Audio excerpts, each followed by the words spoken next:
Gracias, Gaby, por la presentación.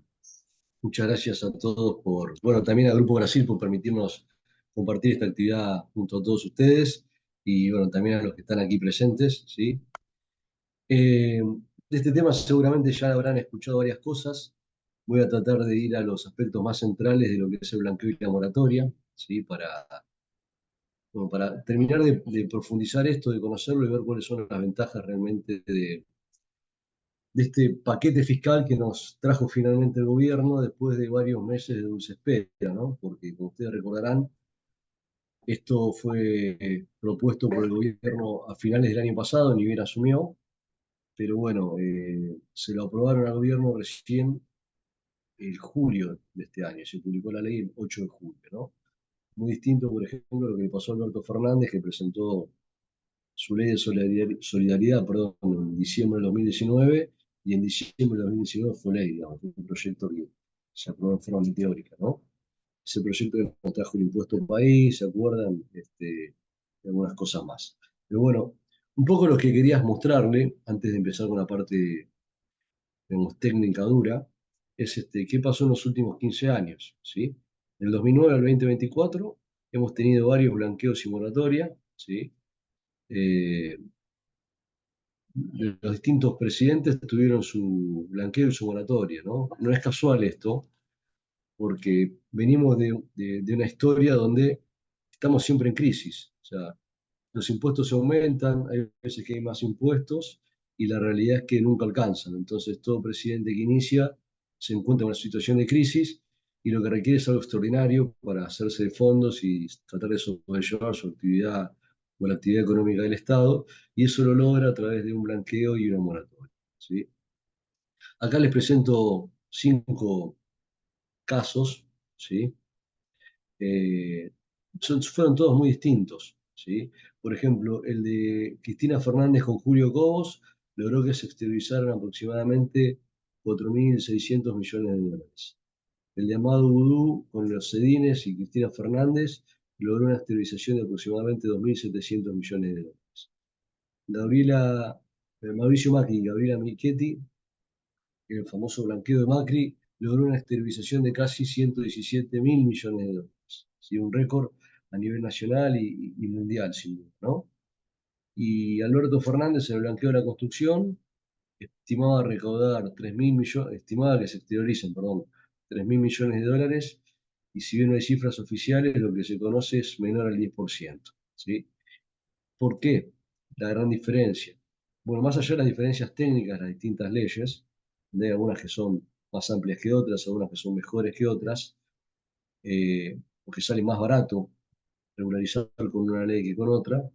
Lo cierto es que todo blanqueo lo que requiere también para que tenga éxito, además de la técnica legal, es la confianza que infunde el gobierno, ¿sí? O sea que un blanqueo para que tenga éxito requiere confianza en el gobierno, porque si alguien no confía, difícilmente vaya a blanquear, ¿sí? Y a su vez, algunos condimentos adicionales que yo llamo palo y zanahoria, ¿sí? Eh, claro, porque por ejemplo, el blanqueo de Mauricio Macri era muy bueno, ¿sí? Pero a su vez tenía palo, porque en ese momento, en el 2016, cuando se implementó, sabíamos que en septiembre del 2017 iban a llegar los intercambios de información bancaria, ¿sí? A nivel mundial por el régimen CRS de la OCDE, y eso iba a hacer que todos los argentinos que tuvieran cuentas sin declarar en la mayoría de los países del mundo, por ejemplo Suiza, España, Italia, Uruguay, tarde o temprano se iba a saber eso, ¿sí? Y pasó. Entonces, el blanqueo de Macri era tentador para eso, para sanear algunos pecados, ¿sí? Y también tenía una zanahoria, que era la rebaja en bienes personales, porque junto con el blanqueo de Macri se proponía una rebaja paulatina en bienes personales. Después vino Alberto Fernández y nada que ver, ¿no? Llevó bienes personales por cuentas operativos en exterior al 2,25%, ¿sí? Bueno, eso hizo que el blanqueo de Macri fuera un éxito, ¿sí? El blanqueo de Milei tiene muchas cosas parecidas, ¿sí? Y encima es más barato, con lo cual eso ya nos deja pensando que puede ser una oportunidad, ¿sí? O sea, y hay confianza hoy en el gobierno. Las estadísticas por lo menos así lo vienen. Y también tiene una zanahoria. está dada con bienes personales casualmente. ¿Sí?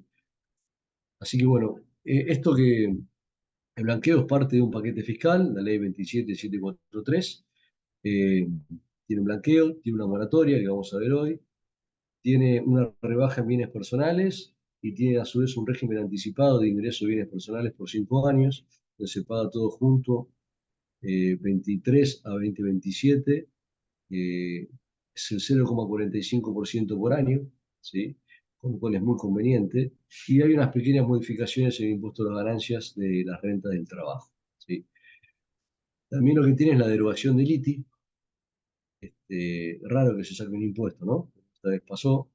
El ITI es el impuesto a la transmisión de inmuebles que paga una persona humana cuando, o una asociación indivisa cuando vende un inmueble y era el 1,5% de valor de la escritura, ¿sí? Se hicieron algunas mejoras en el monotributo, básicamente se actualizaron las distintas categorías y los parámetros para ser monotributista. Y hay otras medidas fiscales que se van a aplicar a partir del 2025 que tienen que ver con la posibilidad de que el contribuyente o el consumidor cuando va a comprar algo, ¿sí? Pueda ver en el ticket cuánto cuesta lo que está comprando y cuánto paga de impuestos, ¿sí? Ustedes saben que un consumidor final tiene un ticket cerrado, ni siquiera sabe cuánto paga de IVA, ¿sí? Pero bueno, además del IVA hay otros impuestos metidos en los costos, con lo cual la idea es generar un poco de conciencia fiscal a través de esta difusión de información, ¿sí? Esto también hace la cultura tributaria y también hace que, bueno, un poco la transparencia de la recaudación, ¿no? Porque lo que se recauda, ¿a dónde va? Entonces, esto, bueno, casualmente en Brasil hay un régimen similar, ¿sí? Eh, Así que gran parte se ha tomado de ahí, entiendo yo. Bueno, vamos a empezar con la moratoria, ¿sí? Yo siempre digo lo mismo, moratoria y blanqueo no son lo mismo, son hermanas gemelas, no son lo mismo. Las dos sirven para poner situaciones al día, ¿sí? Con la moratoria estamos hablando de cuestiones que están adeudadas, de ahí la palabra, ¿no? Mora, adeudadas, y con esta ley lo que se permite es cancelarlo con algunas condonaciones, tanto de intereses como de sanciones, ¿sí? Y el blanqueo, en cambio, tiene que ver con sacar a la luz ciertos activos que estaban sin declarar, ¿sí? O sea, en la moratoria no necesariamente tengo que tener un activo sin declarar, lo que tengo sin declarar son obligaciones fiscales. Con el blanqueo tengo activos sin declarar y en consecuencia se omitieron obligaciones fiscales que quedan condonadas, ¿sí? Por el blanqueo. Bueno, vamos a hablar de moratoria. Este régimen de moratoria es sumamente amplio, ¿sí? Comprende las obligaciones vencidas al 31 de marzo pasado, ¿sí? En lo que hace a impuestos nacionales, aduaneros y de la seguridad social, ¿sí? Eh, Acá es importante aclararlo que son obligaciones vencidas al 31 de marzo, ¿sí? Por ejemplo, el IVA de febrero vence el 18 de marzo, con lo cual el IVA de febrero puede ser regularizado. El IVA de marzo no, porque el IVA de marzo venció en abril, ¿sí? ¿Qué pasa con ganancias 2023? Y si una sociedad cierra en diciembre, el vencimiento fue en mayo 2024, no va, ¿sí? Pero si una sociedad cierra en junio, junio 2023 vence en noviembre 2023, con lo cual podría ser regularizado, ¿sí? Entonces, bueno, eso para tenerlo presente. Eh, los sujetos que pueden adherir son todo tipo de sujetos, ¿sí? Personas humanas, sucesiones indivisas, pymes, grandes empresas, entidades sin fines de lucro. No hay ningún límite, ¿sí? Y tenemos plazos, ¿sí? Porque este régimen está vigente desde el 17 de julio hasta el 13 de diciembre inclusive, ¿sí? Y hay algunas etapas, les anticipo que cuanto antes entre es más conveniente el régimen, ¿sí? Tiene mayores beneficios. En cuanto a lo que se puede incluir, ya les dije que es todo, ¿sí? Eh, no necesariamente tengo que incluir algo que el fisco conozca, ¿sí? Por ahí yo me doy cuenta que hice mal una liquidación y lo detecto yo y el fisco todavía no lo sabe, lo puedo regularizar en forma espontánea. También puede ser que casualmente esté con una inspección de la AFIP o de Seguridad Social y ya sé para dónde viene la situación, porque es evidente, lo puedo regularizar, ¿sí? Incluso deudas en discusión. Puedo estar en determinación de oficio, peleando por algo, y lo puedo meter en moratoria o en juicio, si sea tribunal fiscal o justicia ordinaria, lo puedo meter en moratoria. ¿Por qué meterlo en moratoria si estoy en juicio? Y a lo mejor porque eh, las chances de ganarlo no son las mejores, ¿sí? A lo mejor porque ya gané un montón con la devaluación, porque si lo pienso en dólares, no es lo mismo la cantidad de dólares que me hubiera costado pagar un impuesto de él por ahí 2021, que me cuesta pagarlo hoy, ¿sí? Entonces la verdad que ya gané. Ustedes saben que la justicia, hasta que no te da la razón, no necesariamente quiere decir que vas a ganar, ¿sí? Entonces, para tranquilidad, lo regularizo, ¿sí? Acá lo que es importante es que, lo dice la ley, allanarse a una, a una pretensión fiscal no implica conceder esa pretensión fiscal a futuro, ¿sí? Yo puedo tener por ahí una determinación de oficio donde me discuten alguna operatoria por 2021 y por ahí me allano por 2021 porque estoy flojo de papeles, las pruebas que pude conseguir difícilmente me sirven para ganar y la moratoria es muy conveniente, pero tengo ese mismo planteo por 2022 y a lo mejor no lo meto en moratoria porque estoy mejor de prueba, ¿sí? Entonces eso es importante también que lo sepan, o sea, el allanamiento puede ser total o parcial, ¿sí? Eh, Hay una formalidad que para allanarme, cuando estoy discutiendo en forma administrativa o judicial, tengo que presentar un formulario, no puede ser de otra manera, porque con AFIP hay formularios para todo, ¿sí? Tengo un formulario de allanamiento de desistimiento. También puedo regularizar retenciones o percepciones que haya practicado y no ingresado, incluso no practicado, ¿sí? Esto es importante porque muchas veces hemos visto empresas que no tuvieron en cuenta que cuando pagaban dividendos a partir de 2018 tienen que retener el 7%, ¿sí? O empresas que por ahí no le practicaron bien las retenciones al directorio. Bueno, eso se puede regularizar. También se puede regularizar el impuesto a la riqueza o el aporte solidario. ¿eh? Eh, y se pueden refinanciar planes de pago, caducos o no. Con lo cual, como les dije, es muy amplia la posibilidad que hay. Ahora, lo bueno de la moratoria es que muchas veces lo que tiene es la posibilidad de darle una tranquilidad al contribuyente. ¿Por qué? Porque más allá del reclamo de impuestos, muchas veces lo que hay atrás es una acción penal o el riesgo de una acción penal tributaria, ¿sí? Porque la condición objetiva de punibilidad hoy es muy baja, está en 1.500.000 pesos por año por impuesto, es decir, un poco menos de 1.500 dólares. La verdad que es una bagatela más que una condición penal, ¿sí? Históricamente se trató de perseguir las grandes evasiones y la ley penal tributaria siempre trató de perseguir de 100.000 dólares en adelante. Pero bueno, con la inflación que tuvimos, con la devaluación en realidad que tuvimos, la condición objetiva de punibilidad quedó en lo que se reguló con la reforma fiscal de Macri, no se volvió a actualizar y hoy casi todo es penal. Y el fisco termina denunciando todo, ¿sí? Más allá que los temas técnicos no se tendrían que denunciar, el fisco muchas veces los denuncia igual. Entonces, metiéndome en moratoria, lo que hago es, cuando cancelo totalmente las obligaciones fiscales, lo que hago es extinguir la acción penal. Queda liberada de responsabilidad penal esa omisión, ¿sí? Y mientras hay un plan de pagos por la moratoria, cuando se hace en cuotas, la acción penal queda suspendida, ¿sí? Cuando se cancela todo, se extingue la acción penal y si en algún momento el plan no se cancela y caduca por falta de pago, se retoma la acción penal. ¿Sí? Por eso siempre es importante, si hay planes que están extinguiendo la acción penal, monitorear que se vaya cancelando regularmente y no quede caduco, ¿sí? Los beneficios que tiene el acogimiento, en parte ya se los adelanté. Eh, la condonación de intereses resarcitorios y punitorios, ¿sí? Eh, Puede haber casos donde antes del 31 de marzo se haya cancelado el capital y no los intereses, ¿sí? Esos intereses quedan condonados de pleno derecho al 100%. Y también en lo que se regulariza por moratoria se condonan las multas, ¿sí?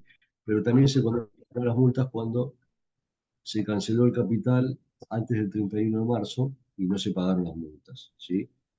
Eh, y en caso de haber discusiones en el Tribunal fiscal o ejecuciones fiscales, los salarios del fisco se reducen un Martín, 50%. ¿Sí? Martín, discúlpame que te interrumpa, te quiero hacer una pregunta. Sí, Sí, si pues, te parece, las preguntas las dejamos para el final, así claro, vamos charlando, va, porque por ahí se evacúan con lo que vamos diciendo. porque medio que ¿Eh? Dale. Bueno, en tema de los beneficios de la moratoria de condonación de intereses, como le dije, cuanto antes mejor, ¿sí? O al que madruga Dios lo ayuda.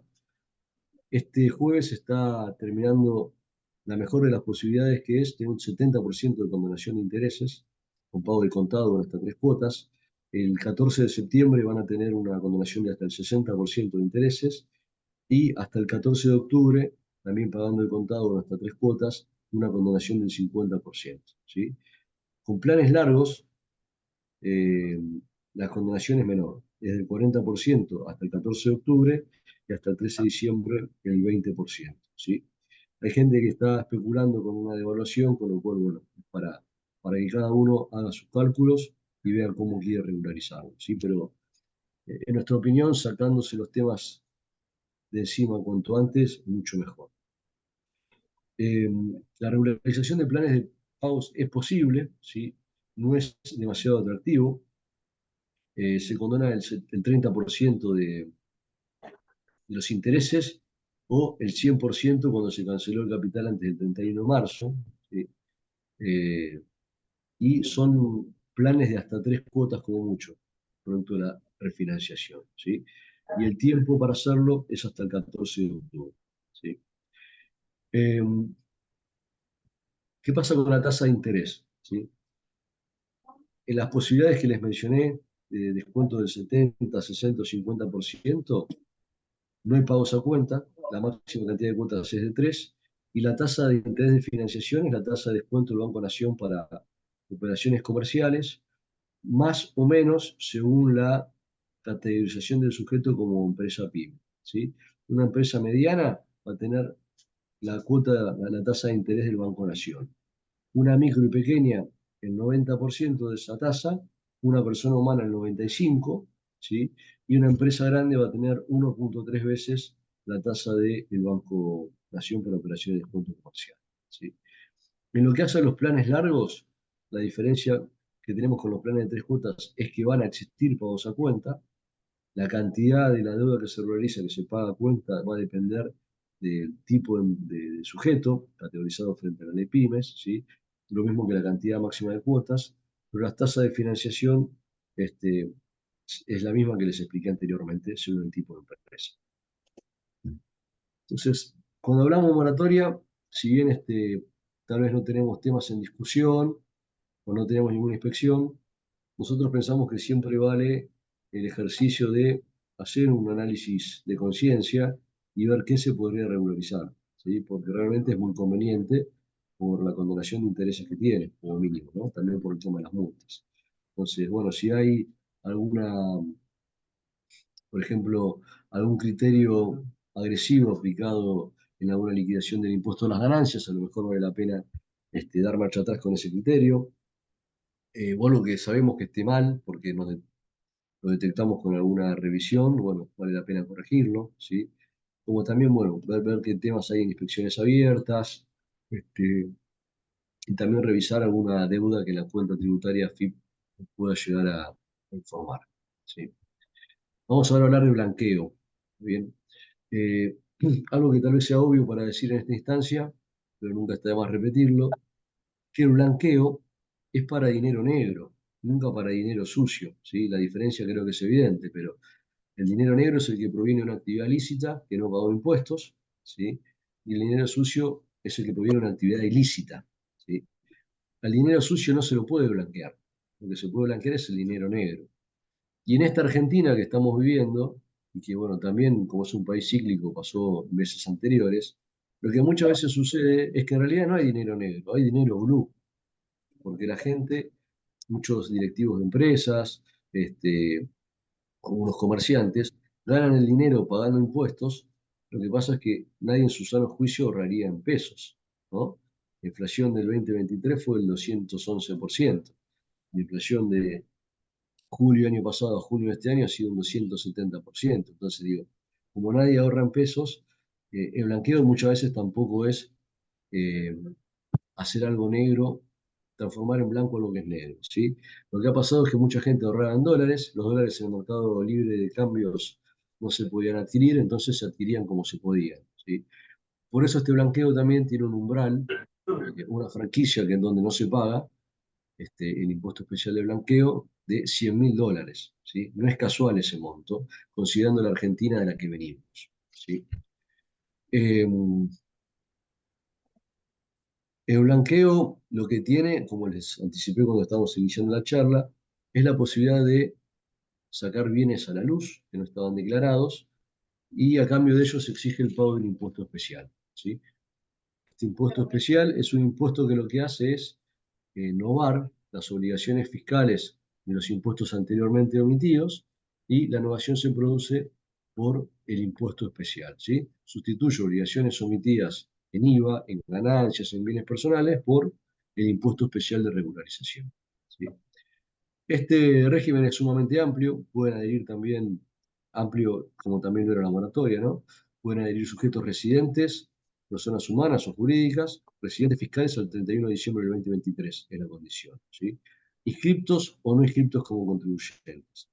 Y también el régimen lo que pretende es que si hay contribuyentes, o si hay sujetos que se fueron del país y no eran residentes al 31 de diciembre del 2023, pero lo fueron con anterioridad, y se fueron con un poco de mugre bajo la alfombra, bueno, a eso lo pueden regularizar a través de este blanqueo, ¿sí? Entonces pueden blanquear todo aquello que tenían sin declarar mientras fueron residentes argentinos, obviamente no van a pagar el impuesto blanqueo por lo que ganaron en el exterior mientras no fueron residentes argentinos, ¿sí? Lo que sí, van a adquirir nuevamente la residencia en esos casos a partir del 1 de enero del 2024. Es decir, un sujeto que no era residente el 31 de diciembre pasado, lo fue con anterioridad y entra a este blanqueo, va a ser nuevamente residente a partir del 1 de enero del 2024, ¿sí? Entonces acá lo que hay que analizar es qué rentas de fuente extranjera voy a empezar a pagar por ser residente de forma retroactiva, ¿sí? Es el análisis que hay que hacer. Ojo, en algunos casos tengo un tax credit y puedo mitigar el impacto fiscal de esa residencia retroactiva, ¿sí? ¿Voy a poder volver a perder la residencia fiscal? Sí, pero ese efecto no va a ser antes del 1 de enero del 2025.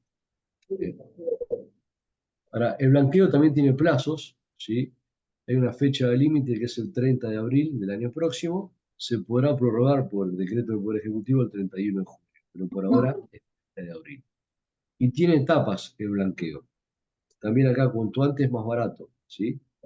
Desde el 18 de julio al 30 de septiembre, si entro en el blanqueo, me va a costar un 5%, entre el 1 de octubre y el 31 de diciembre un 10%, y entre el 1 de enero y el 31 de marzo el 15%, ¿sí? Igual el 15%, considerando que un sujeto por unos dólares que tenga tendría que pagar el 35% de ganancias y el 21% del IVA, 15% es muy conveniente también, ¿no? Pero obviamente la intención es pagar lo más barato posible, que sería el 5%. Ahora, como les mencioné, hay una franquicia mínimo no imponible de $100.000, ¿sí? Entonces, lo que se blanquea hasta $100.000 no paga el impuesto especial de regularización, independientemente de en qué etapa se haga ese blanqueo. Pero a su vez tenemos una novedad, que es una doble franquicia, ¿sí? Esto en la ley no está del todo claro, desde el Ministerio de Economía lo han, vamos a decir, interpretado de esta forma, lo han aclarado, y es que hay como dos regímenes de blanqueo, ¿sí? El blanqueo efectivo, que requiere el depósito en una cuenta especial, ¿sí? Entonces ahí también va a tener una franquicia de 100.000, recién lo que supere los 100.000 pesos cuando lo retiro paga el impuesto especial, ¿sí? Y el resto de los bienes, donde tengo la franquicia de 100.000. Entonces, veamos este ejemplo, donde un sujeto blanquea $90.000 en efectivo, lo deposita en la cuenta especial, y blanquea un inmueble por $80.000, ¿sí? Al impuesto, perdón, a los dólares que blanquean la cuenta especial los retiran el 1 de octubre. No pagan, no paga el impuesto, no retienen el 5%. Y por el inmueble tampoco paga el impuesto especial porque es menor a 100.000. Entonces, esta persona blanquearía $170.000 sin costo fiscal. ¿Sí? Un tema no menor tiene que ver con cómo se computa esta franquicia de $100.000. ¿Sí? Y acá en la ley aparece algo raro, que nunca estuvo anteriormente en estos regímenes, que es el grupo familiar. ¿Sí? La franquicia de 100.000 se computa por grupo familiar compuesto por ascendentes, descendientes, hasta el primer grado de consanguinidad u afinidad, ¿sí? O sea, hijos con padres, ¿sí? Yerno con suegros, ¿sí? No se olviden de la suegra, por favor. Y también habla de cónyuges, bueno, es difícil que uno tenga más de un cónyuge, la ley dice cónyuges y convivientes.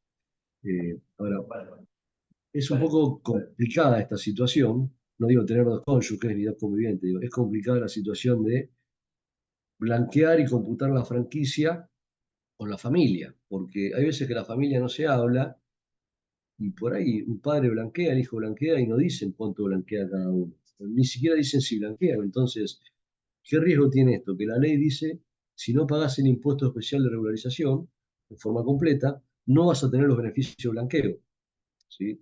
Entonces, bueno, un poco para cubrir esta incertidumbre creada por la ley, el decreto reglamentario lo que terminó diciendo es que se habla de sujetos que tengan familiares a cargo, ¿sí? Lo cual prácticamente fulmina toda posibilidad de proporcionar la franquicia, ¿no? O sea, porque solamente sería cuando blanquea un hijo de menos de 18 años, ¿sí? Que está a cargo de su padre, ¿sí? Lo cual no es muy lógico, y el padre también blanquea.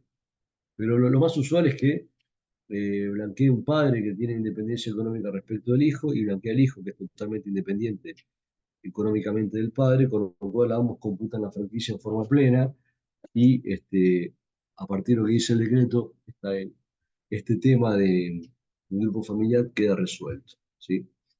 Lo que se puede blanquear, como les mencioné, es prácticamente todo, ¿sí? Tanto en Argentina como en el exterior, cualquier tipo de bienes, efectivo, inmuebles, acciones, bonos, cualquier cosa, ¿sí? Hay alguna restricción con las tenencias de monedas o títulos valores que estén en países a ver, calificados como lista negra o lista gris por el GAFI, ¿sí? No son países atractivos desde el punto de vista financiero, ¿sí?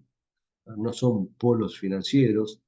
Sudáfrica no es un polo financiero, Sudán tampoco, Tanzania tampoco, o sea, no es habitual tener fondos en esos países.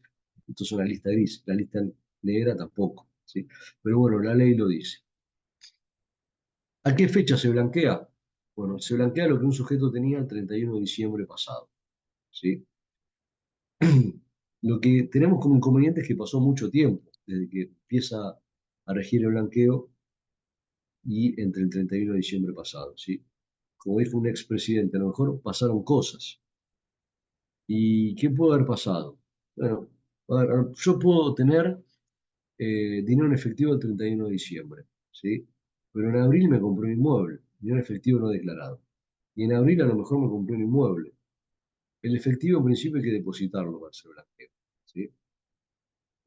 ¿Cómo para depositar el efectivo si yo hoy tengo el inmueble? ¿Puedo blanquear el inmueble? No, porque yo tengo que blanquear lo que tenía el 31 de diciembre pasado. Y no tenía el inmueble, tenía el efectivo. Entonces, bueno, esa situación no está contemplada por la norma, ¿sí? El efectivo no lo puedo blanquear porque no lo tengo, y el inmueble tampoco lo puedo blanquear porque no lo tenía el 31 de diciembre. Después también puede suceder que un sujeto tenga una cuenta de inversión en el exterior, ¿sí? Entonces, el 31 de diciembre, a lo mejor esa cuenta de inversión tenía $100.000, en $200.000, ¿sí? Y ante las idas y vueltas de este paquete fiscal, a lo mejor un sujeto en abril le mandó por un canal informal $100.000 a la cuenta. Por esos $100.000 no se pueden blanquear. Si bien la cuenta el 31 de diciembre se puede blanquear, los $100.000 que le mandó este año no, y esos no están cubiertos por los beneficios de blanqueo. Con lo cual ahí hay un potencial problema, ¿sí? Porque si blanquea la cuenta con lo que tenía el 31 de diciembre, va a ser menos de lo que va a poder justificar a través del blanqueo. Eh, Como les mencioné, para el blanqueo hay varias etapas, ¿sí? La primera etapa finaliza hasta el 30 de septiembre, ¿sí? Lo primero que hay que hacer es manifestación de adhesión, es decir, presentar una declaración jurada y decir yo voy a blanquear. ¿sí? Eso hay que hacerlo antes del 30 de septiembre. Y también, si voy a blanquear conceptos que no sean dinero en efectivo que vaya a ser depositado en el país, tengo que hacer un pago adelantado obligatorio antes del 30 de septiembre. Y ese pago adelantado obligatorio es de al menos el 75% del impuesto especial de regularización, ¿sí? Hicimos la manifestación de adhesión, hicimos el pago adelantado hasta el 30 de septiembre, después voy a tener hasta el 30 de noviembre para presentar la declaración jurada de regularización, individualizando los bienes que voy a blanquear o que blanqueo, agregando la documentación que acredite la posesión, la tenencia y la evaluación de esos bienes, y también voy a tener que pagar antes del 30 de noviembre el saldo, que es la diferencia entre el pago adelantado del 75% y el 100% del impuesto especial de regularización. ¿Sí? Bueno, la declaración jurada, esto ya lo mencioné recién. Eh, si bien algo ya dije, respecto del dinero en efectivo, ¿sí? En Argentina, para poder blanquearlo hay que depositar, ¿sí? Y ese depósito tiene que ser hecho antes del 30 de septiembre próximo, ¿sí? Se va con el efectivo, con la valijita, con la mochila, con el bolso al banco, se deposita en una cuenta especial de regularización. Nosotros lo llamamos CERA por las siglas, ¿sí? El efectivo se deposita en esa cuenta. Antes hay que abrir la cuenta y se puede hacer a través del home banking de la mayoría de los bancos, ¿sí? Se abre una cuenta especial y en esa cuenta especial se deposita el dinero. ¿Qué pasa con el dinero al exterior? Si tengo dinero en una caja de seguridad al exterior, o a lo mejor tengo un departamento en el exterior y lo tengo, no sé, en el cajón de la mesita de luz, pero está en el exterior. ¿Lo puedo regularizar? Sí, pero lo que dice la ley es que lo tengo que depositar en una entidad bancaria al exterior. Entonces, claro, acá hay un tema, porque la CERA, ¿sí? La cuenta especial de regularización de activos, donde los bancos me aceptan el depósito en efectivo sin ningún problema, es para Argentina. Entonces, si bien la ley me dice que yo puedo depositar en el exterior el dinero en efectivo, nosotros sabemos que los bancos en el exterior, una cosa es depositar $5.000, $10.000 y otra cosa es ir con un bolso lleno de dólares, ¿no? O sea, va a ser difícil que me acepten el depósito, ¿sí? Bueno, llegado el caso, con el dinero que se deposita en el exterior para ser blanqueado, una cuenta bancaria en el exterior, después se puede transmitir una cuenta especial de regularización de activos, ¿sí? Y esto de regularizar el dinero en efectivo en el exterior, depositando en una entidad bancaria en el exterior, hay que hacerlo también antes del 30 de septiembre próximo, ¿sí? Bien, este blanqueo, a diferencia de otros, es todo en dólares, ¿sí? El idioma que maneja este blanqueo es el dólar. ¿El dólar para qué? Para calcular el impuesto de blanqueo, el dólar para pagar el blanqueo, ¿sí? Y el dólar para evaluar los bienes que voy a blanquear, ¿sí? En algunas excepciones se admite el pago del impuesto en pesos, pero es la excepción, no es la regla general, ¿sí? Bien, ¿qué pasa con los criptoactivos? ¿Se pueden blanquear? Sí, se pueden blanquear. Ahora, hay una situación que no es menor y es que para poder blanquearlos tienen que estar depositados al 31 de diciembre pasado en un proveedor de servicios de activos virtuales registrado en CNB, ¿sí? Si no estaban depositados en alguno de estos custodios, por ejemplo, tenía una wallet, lo tengo que depositar antes del 30 de septiembre en uno de estos proveedores y mantenerlo depositado hasta esa fecha, ¿sí? Eh, ¿Cómo se van a evaluar? ¿A valor de adquisición o a valor de mercado al 31 de diciembre? El mayor, ¿sí?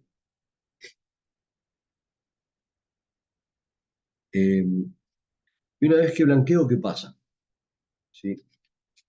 Una vez que blanqueo, los bienes se incorporan a mi patrimonio, pero se incorporan al mundo de lo declarado recién el 1 de enero del 2024.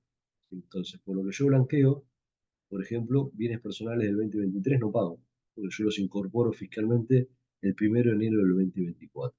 ¿Sí? Y algo que genera inquietudes es qué pasa con los bienes de cambio. ¿Se pueden blanquear? Sí, se pueden blanquear. Pero lo que dice la ley es que a los efectos lo que dice el decreto reglamentario, perdón, no la ley, es que a los efectos de la determinación del impuesto a las ganancias, esos bienes de cambio blanqueados no van a ser existencia inicial del periodo fiscal inmediato siguiente.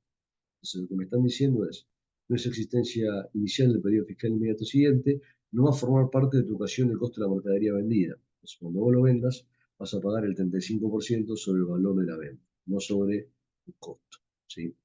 Está en el decreto, no en la ley. Esta prohibición es un exceso, pero bueno, está en el decreto.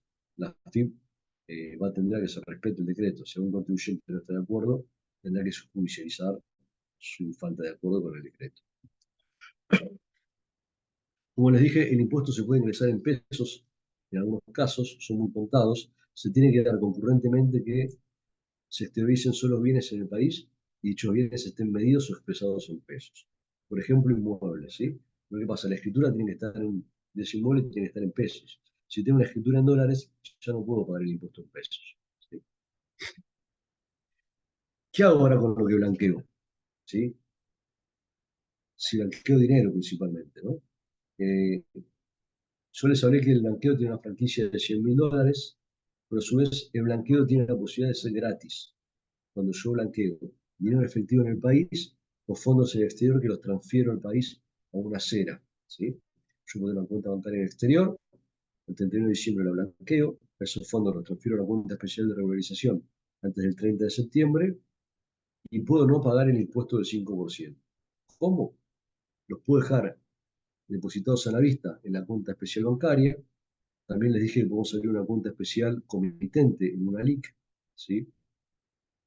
Y bueno, a partir de esa cuenta especial comitente en una LIC, los bancos también tienen su LIC, cual puede ser también a través de un banco, puedo invertir en títulos públicos, en fideicomisos financieros, en fondos comunes de inversión, en acciones del país y obligaciones negociables del país, y no pago el 5%, sino que además puedo ganar plata con esas inversiones.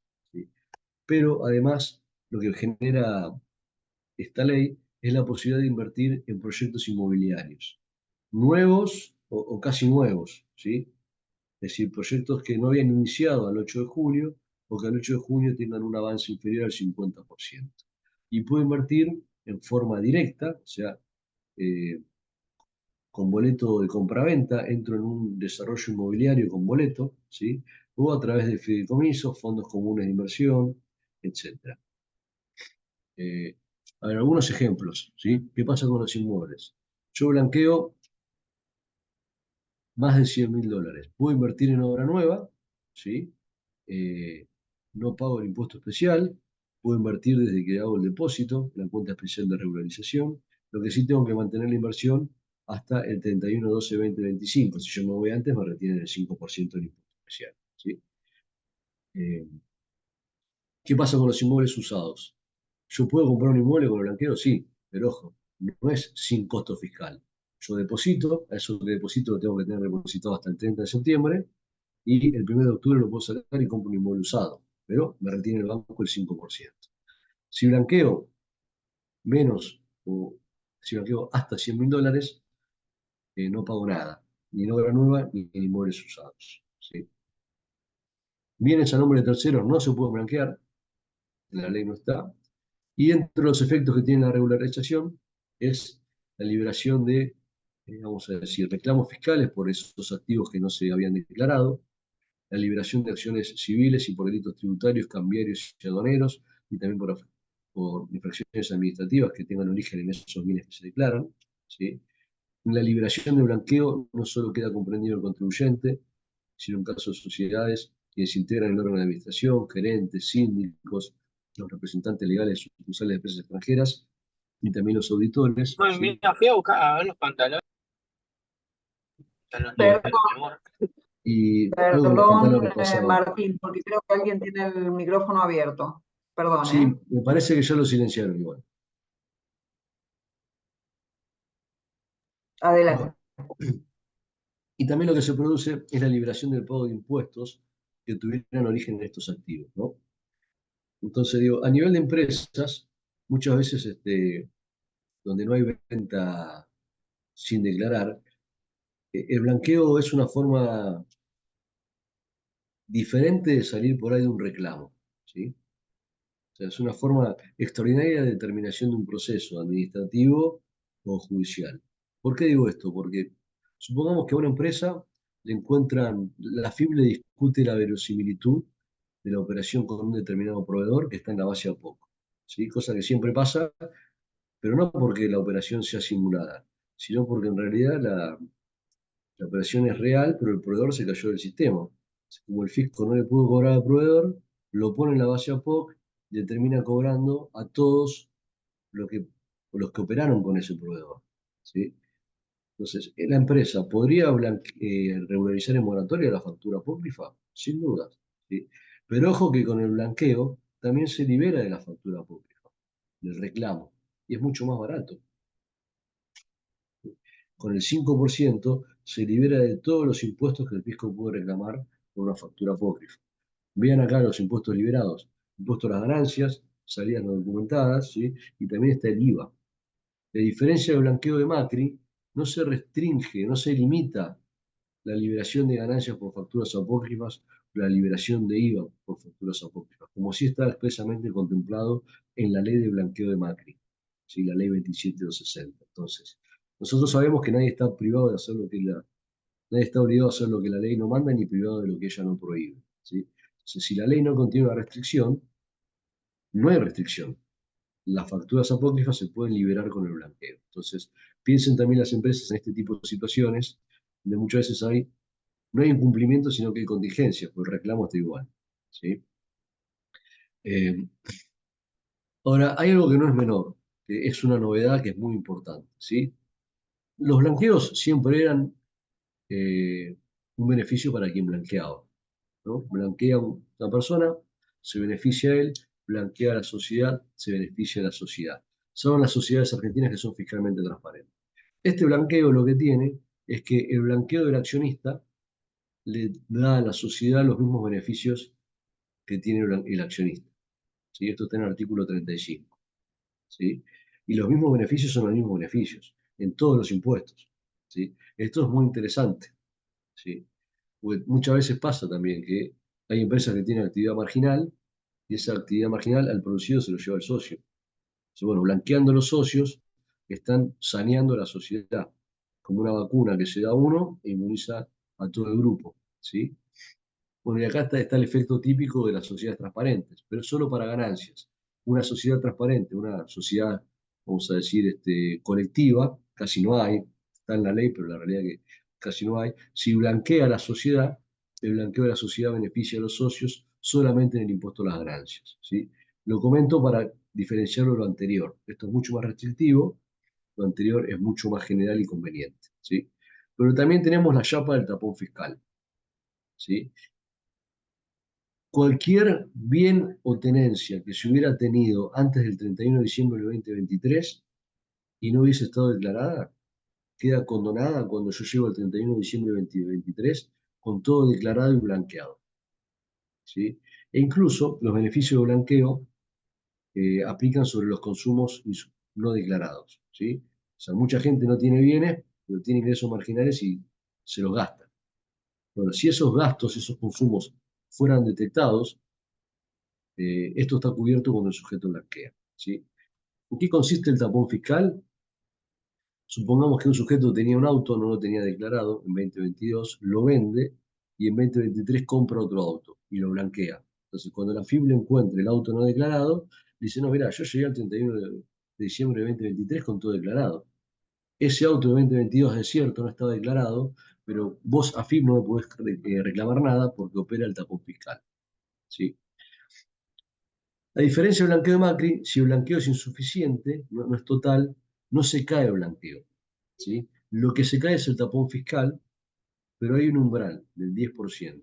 Entonces, si la firma detecta bienes no declarados antes del 31 de diciembre, perdón, si la firma detecta bienes no declarados al 31 de diciembre, ¿sí?, que no superan el 10%, por esos bienes me va a cobrar todo lo que corresponde: impuestos, multas, ¿sí?, intereses, pero no se pierde el tapón fiscal. Si a mí me detectan bienes al 31 de diciembre no declarados, que superan el 10%, me van a cobrar todo lo que me tiene que cobrar, pero se pierde el tapón fiscal. Entonces, ese auto del 2022 que yo les conté, ¿sí?, que trae consecuencias fiscales, me las van a cobrar, ¿sí? Por ese auto que tenía en 2022 y no declaré, me van a cobrar los impuestos que corresponden. ¿Por qué? Porque no hay tapón fiscal, ¿sí? Porque me encontraron bienes sin declarar al 31 de diciembre del 2023 que superan el 10%. Bueno, un poco de lo que se habla en la calle sobre el éxito blanqueo, ¿no? A ver, sabemos que desde que asumió Milei no hay pauta oficial, ¿sí? Lamentablemente no hay una difusión a través de, no hay una difusión del gobierno del blanqueo, ¿sí?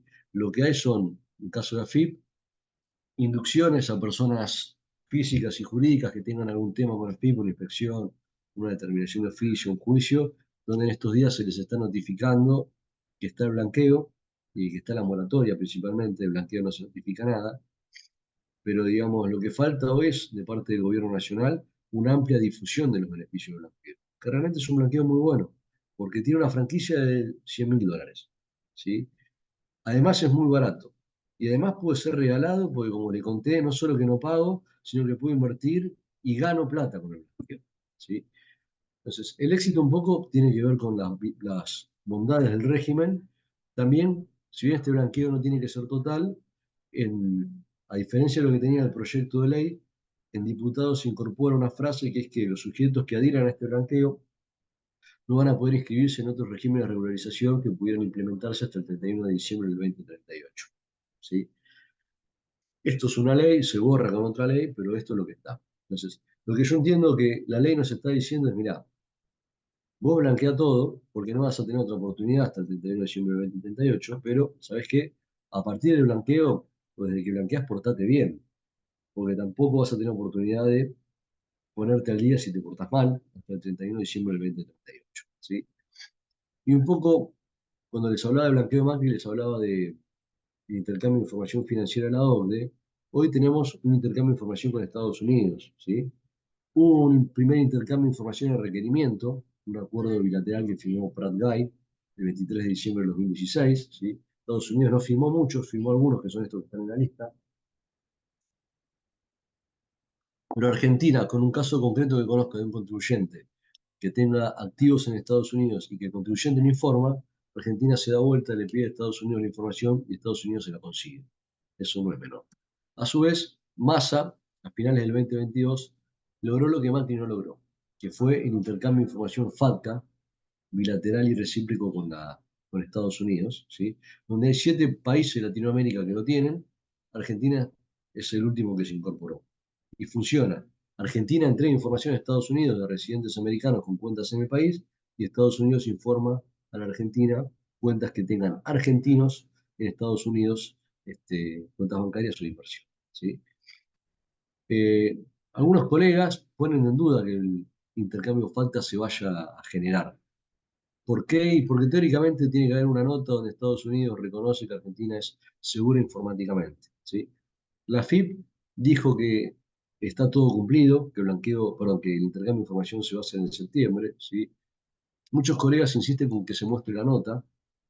Estados Unidos firmó un montón de acuerdos FATCA, con América Latina habíamos visto que eran 7, pero con el mundo firmó varios más.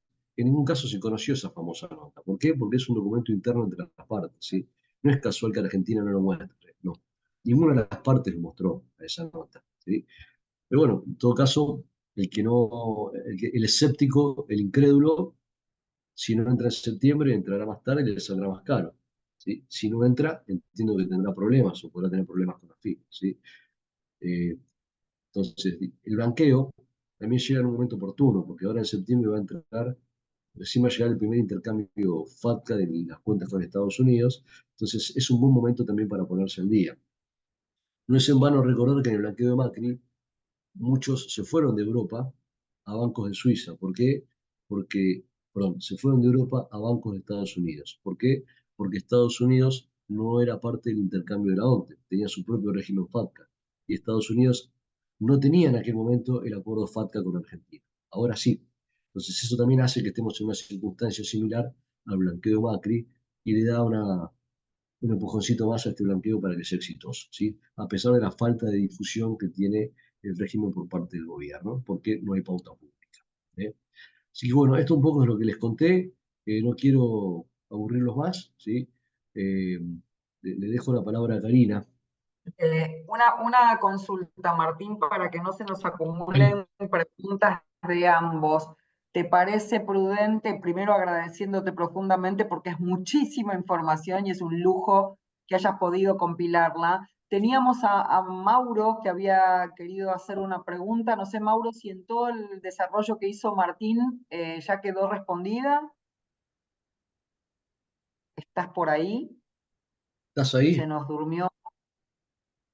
Viste que esto es como Parece una que sí. sección de espiritismo. Los Zoom terminan Iba a siendo como una decir sección eso. de espiritismo. Fulano, ¿me escuchás? ¿Estás ahí? Dame Viste, una no te señal. veo, pero te escucho. Bueno, bueno, Mauro, no sé Acá si en estoy, algún momento acá estoy. ahí estás. Bien, ¿Quedó algo contestado con toda sí. la información valiosísima que aportó Martín en sus slides o querés hacer de todas Sí. maneras la consulta No, puntual? tengo dos o tres consultas directas. Primero, Martín, ¿estás de acuerdo? Sí, sí, dale, dale. Ok, adelante. bueno, obviamente yo tengo que declarar muchos inmuebles. Dentro de ellos, en diciembre compro 2 inmuebles, ¿está bien? Y los vendo hace 2 meses. Estimo que los tengo que declarar porque los compré, Sí. pero no los tengo más. No, no importa. Lo que es relevante es que vos los hubieras tenido el 31 de diciembre. ¿Sí?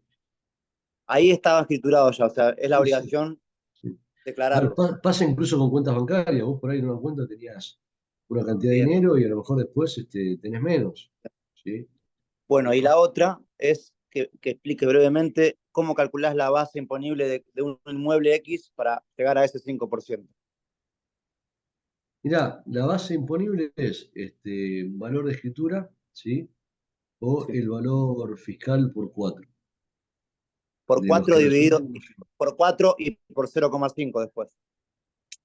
Sí, en realidad es el valor del inmueble, ¿sí?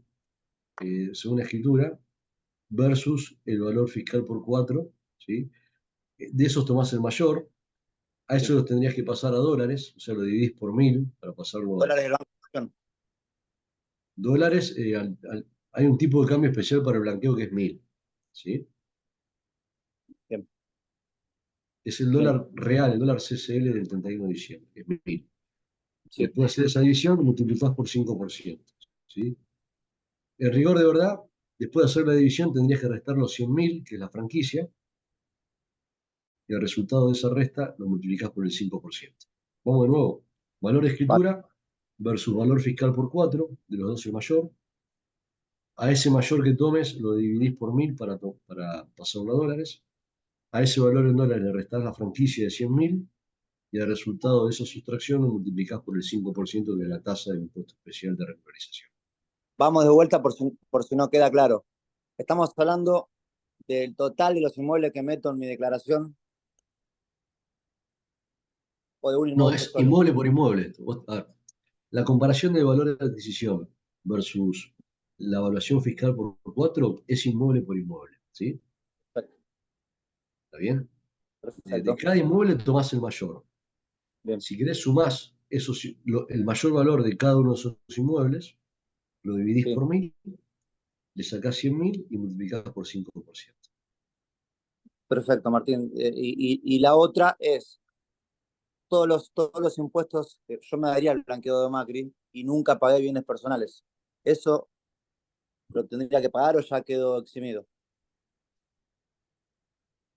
Vos te diste el blanqueo y nunca pagaste bienes personales. No, no lo pagué, o sea, 8 o 9 años, nunca los pagué. Y lo que pasa es que eso ya lo tenés en blanco, ¿no? Ahí tendrías que Claro, regularizar con moratoria. claro, claro. Sí, eso estaba en blanco porque estaba declarado el blanqueo de Macri. Sí, ahí tendrías que ir por moratoria, sí. Bien. Sí, eso en todo caso Y lo hago con el contador. Pero no te exime de esos impuestos, digamos, de esas cuotas anuales. no te entendí ahí, perdón, Mauro. Adherirme a este blanqueo no te exime de pagar esas cuotas que yo debo del 2016 No, hasta no, acá. no, no, no, porque es por bienes no declarados el blanqueo, no por lo que ya tenías declarado de antes. Sí, Bien, bien, bien. Ahí me quedó claro, muy bien. bueno, bárbaro.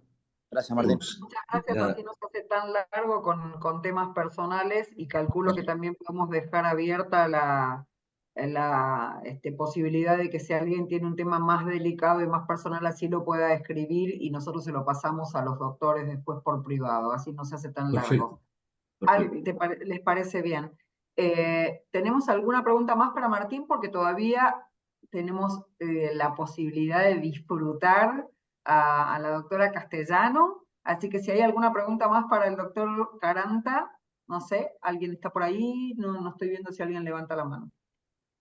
Bueno, si no tenemos ninguna otra pregunta para Martín, que ha sido súper claro, si estás de acuerdo, Cari, te pasamos a vos la batuta como para que sigas adelante.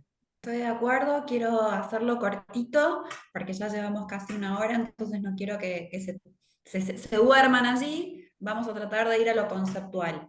Yo voy a retomar algunos conceptos que tienen que ver con la moratoria, y más específicamente con la moratoria para obligaciones aduaneras, ¿okay? Que tienen que ver con operaciones de comercio exterior. Cuando hablamos de moratoria estamos hablando de ponernos al día, como dijo Martín, ponernos al día con obligaciones aduaneras que estén vencidas al 31 de marzo 2024. Es un concepto un poco difícil de aplicar, digamos, mejor dicho, es un concepto difícil de aplicar en obligaciones aduaneras, porque nosotros sabemos que cuando oficializamos un despacho de importación o un permiso de embarque, los derechos son exigibles en ese momento, salvo que haya un plazo de diferimiento especial para algunas situaciones particulares. O inclusive se pagan por adelantado en el caso de las exportaciones de determinados productos. Entonces, ¿qué situaciones pueden ser considerarse vencidas o exigibles el 31 de marzo 2024, cuando se trata de una obligación tributaria aduanera? Estamos básicamente pensando o en algún cargo suplementario que la aduana haya formulado y que no se pagó a esa fecha, o estamos hablando de obligaciones aduaneras en el marco de un reclamo en donde se reclama el tributo y a su vez también se reclama alguna infracción.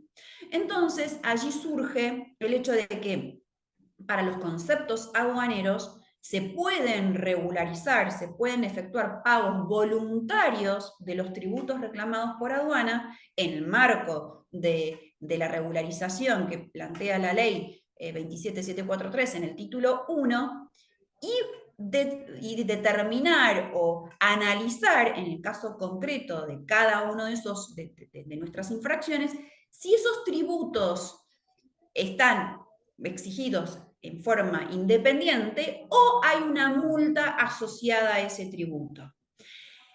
Ahí vamos a tener dos grandes grupos, porque estamos hablando de temas aduaneros. Recordemos que la aduana no solamente reclama tributos aduaneros, que pueden ser derechos de importación o derechos de exportación, tasa de estadística y el IVA propio de importación, sino que puede estar reclamando el cumplimiento de un régimen propio, por ejemplo, el de importaciones temporarias, en donde si la aduana detectó que esa exportación, reexportación de una importación temporaria no se llevó a cabo, la aduana va a sancionar la falta de cumplimiento del régimen. Y si hay un reclamo tributario, va a reclamar el tributo correspondiente. Pero puede suceder que la aduana reclame o advierta el incumplimiento de una obligación donde no hay un tributo. Entonces la pregunta que nos hacemos es, ¿en esos casos podemos regularizar esa sanción? Pues bien, sí, podemos regularizarlo, pero tiene un tratamiento distinto. Cuando tenemos infracciones, tenemos procesos litigiosos, aduaneros, donde tengo un cargo tributario y tengo una multa asociada, calculada en base a esos tributos, si regularizo, si me adhiero al pago voluntario del tributo reclamado, voy a gozar de la condonación de la multa. Pero si tengo infracciones que son autónomas, que no están asociadas a ningún tributo, la norma me permite regularizar, dar fin a ese expediente litigioso en aduana pagando la multa mínima. Es decir, que yo pude haber transcurrido una discusión tributaria, una discusión aduanera por varios meses e inclusive años devaluándose la multa, porque las multas aduaneras están determinadas en pesos y se devalúan, y puedo llegar al día de hoy y decir, bueno, quiero seguir con este litigio, ¿me conviene seguir con este litigio?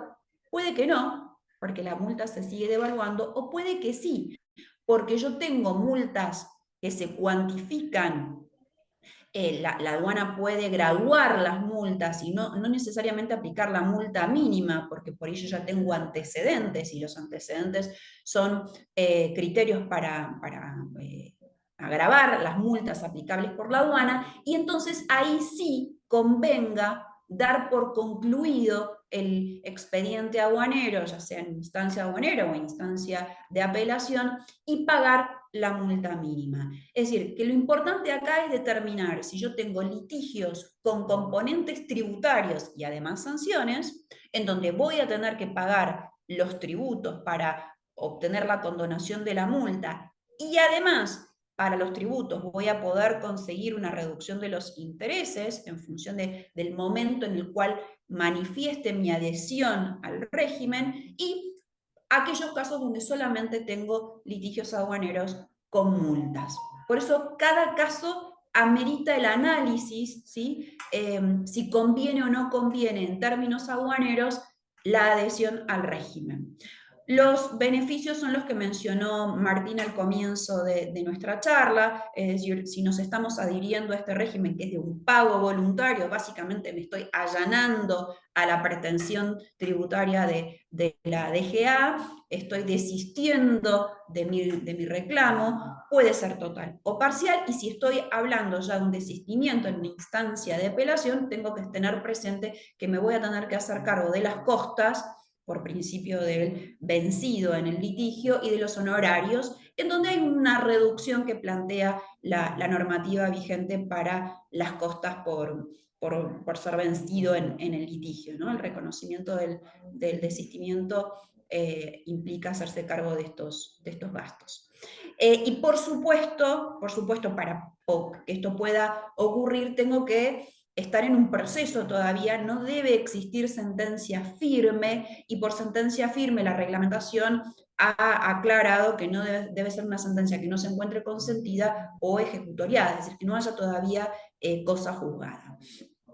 El tema de que produce el acogimiento al régimen, ya lo dijo Martín, suspende el curso de las acciones penales, es decir, aquello donde haya un reclamo tributario y además haya una sanción por haber incumplido una obligación tributaria aduanera en este caso, y la interrupción del curso de la prescripción. Pero aquí la norma plantea algo que, si bien es muy por ahí es muy aplicable en términos tributarios, hay que pensarlo un poquitito más para las cuestiones aduaneras, que dice esto: yo me puedo adherir al régimen aun cuando no se hubiera hecho la denuncia penal, en cualquier momento del proceso, siempre que no exista sentencia firme. Y aquí hay, de hecho nos han consultado situaciones, por ejemplo, en donde hay ciertos regímenes donde se ofrece, se otorga al importador, por ejemplo, un beneficio de arancel cero para la importación de determinados bienes,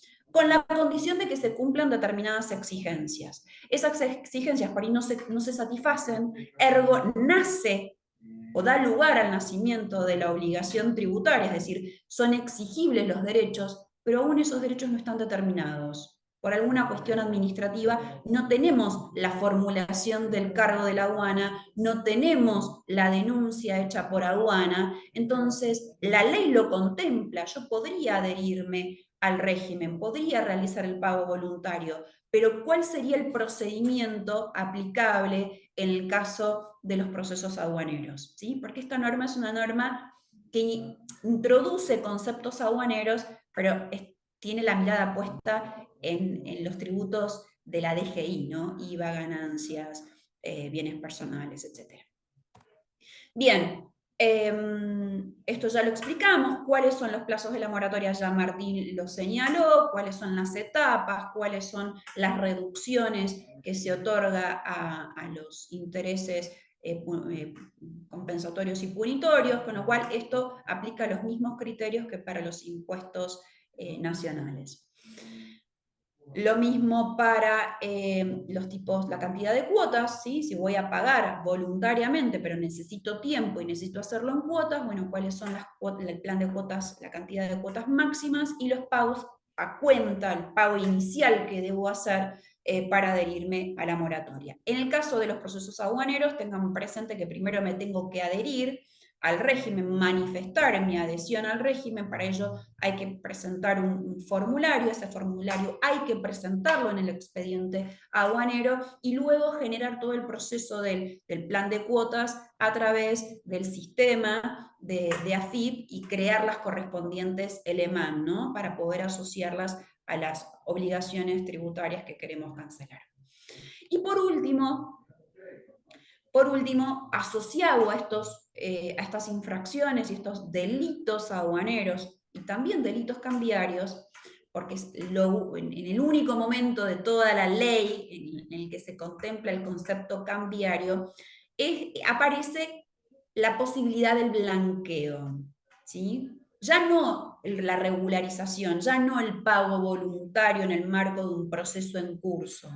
¿Qué pasa si tengo activos que están asociados, resultan de situaciones de incumplimientos normativos? Esos incumplimientos normativos han de ser de naturaleza aduanera y o cambiaria, y al regularizar, al manifestar, al declarar la existencia de esos activos, busco el perdón, busco la amnistía respecto de potenciales reclamos de índole aduanera, de índole cambiaria y por supuesto penal aduanera y penal cambiaria. Bueno, el blanqueo es una forma de obtener ese perdón. Lo que hay que evaluar es qué activos voy a declarar y qué delitos estaría perdonándose a través de este régimen, ¿sí? Entonces, aquí y en estos años donde hubo tanta diferencia, tanta brecha cambiaria, los casos de subfacturación y sobrefacturación en materia de importación y exportación de bienes podrían ser supuestos aplicables a la existencia de activos que no están declarados y que a su vez tienen un correlato a nivel delitos aduaneros y delitos cambiarios. Esto sería como una apretada síntesis de lo que tiene que ver con la moratoria en materia aduanera y este concepto adicional de lograr el perdón del artículo 2 del Código Penal sobre la amnistía en materia de delitos cambiarios y aduaneros. Excelente. Como hay despachantes y hay responsables de área, etcétera, en la sala, y es súper rico lo que acaba de tirar Karina, es casi así como oro, pepitas de oro, por las dudas, para aprovecharlas ya que está acá, no sé si Agus o Analía, alguna de las colegas que siempre estamos conectadas y tratando de evacuar dudas, ¿tienen alguna pregunta en particular para Karina? No, la verdad que es súper claro lo que estuvo explicando. Sí, está muy buena la información de los flyers después. Si esto está grabado, estaría bueno poder pasárselo a los socios, Sí. que la verdad que está increíble. Si están de acuerdo Karina y Martín, creo que sí. Si no, Sí, lo compartí, lo puedo compartir, perfecto. ok, también podemos compartir no solo la grabación, sino que el material. ¿Están de acuerdo? Los slides. Sí, les mandamos un resumen, sí, claro. Ok, sería buenísimo entonces. Bueno. Además está decir que por supuesto quedamos a disposición. Como dije en temas aduaneros, hay que hacer una mirada específica, si conviene, no conviene, y si conviene, cómo hacerse de los beneficios que plantea la norma en materia de moratoria, y por supuesto con un ojo un poco más crítico respecto del blanqueo. Creo que va a dar, me parece, esta es mi sensación y mi lectura del tema, me parece que es el tema que más va a dar para preguntas dentro de las compañías nuestras. Y bueno, Y ahí un comentario, ¿no? Respecto a lo que recién decía Karina, ¿sí? Del blanqueo, digo, no se olviden de lo que les mencioné yo del artículo 35, donde blanquean los socios y el beneficio lo tiene la sociedad, ¿sí? ¿Y qué pasa? Este blanqueo, tampoco lo decía Blanqueo Macri, no requiere la trazabilidad. ¿sí? Es más, de hecho, la FIP, cuando trajo una instrucción de trabajo sobre cómo tratar casos de blanqueo, el blanqueo de Macri, lo dijo expresamente en una instrucción que es la 1008, si no recuerdo mal, ¿sí? De 2017. Lamentablemente la justicia algunas veces sí va con la trazabilidad, ¿sí? Pero bueno, por eso, como decía Karina, hay que ver caso por caso, hay que ver todo con mucha prudencia, pero estamos ante dos regímenes para salir de algunos conflictos que son realmente muy convenientes.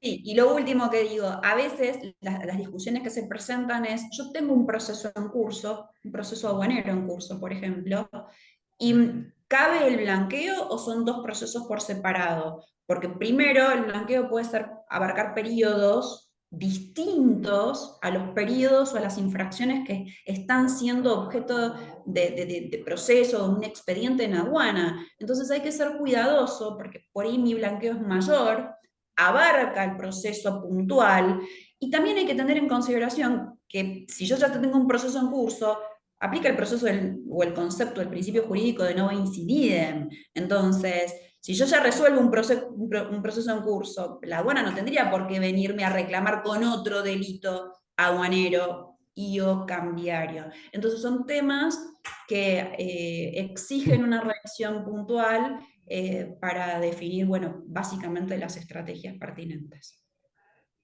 Yo creo que estaría bueno, si me dejas, Karina, vamos a abrir dentro del grupo de WhatsApp que tenemos un espacio para que las empresas, cuando decante esta información, que fue la verdad que un montón en poquito tiempo y súper clara, puedan hacer preguntas y, bueno, transmitírselas y poder ir dándole interacción al grupo y contarles un poco cómo son las respuestas, qué es lo que ustedes piensan, darles el lugar a que esto cuando decante puedan preguntar, porque sé que cuando uno recibe mucho, capaz que después pensando en todo lo que escuchó dice, pero ¿y si es tal cosa? Entonces sí te voy a estar probablemente molestando con algunas preguntas que nos hagan a través del grupo. Sí, por supuesto, quedamos a disposición, el canal está abierto, estamos conectados a través de Gaby y bueno, y el objetivo de esta charla era básicamente difundir los plazos, si bien tenemos un plazo que está venciendo esta semana, que es el 15 de agosto, para moratoria y para una reducción significativa de intereses, que es el 70%, tenemos hasta el mes siguiente una reducción del 60%, así que estar muy atento a ese plazo y el plazo del 30 de septiembre para blanqueo, con lo cual creo que tenemos que poner sí mucho foco en el mes que tenemos por delante. Un lujo, un lujo. Bueno, dicho esto y con el súper agradecimiento y el abrazo virtual a todos los que nos dieron su tiempo, pero en especial a Martín, a Karina, un doble clic porque ha sido nuestra Celestina y nuestra embajadora. Un lujo realmente tenerlos. Muchísimas gracias por tanto y gracias a todos por el tiempo, por el regalo de haber podido co-crear juntos este espacio de aprendizaje, de formación y de crecimiento. Gracias a todos. Gracias a ustedes. Los agradecidos somos nosotros y bueno, obrigado para todos ustedes. De nada, es un placer. Chao. Chao. Hasta pronto.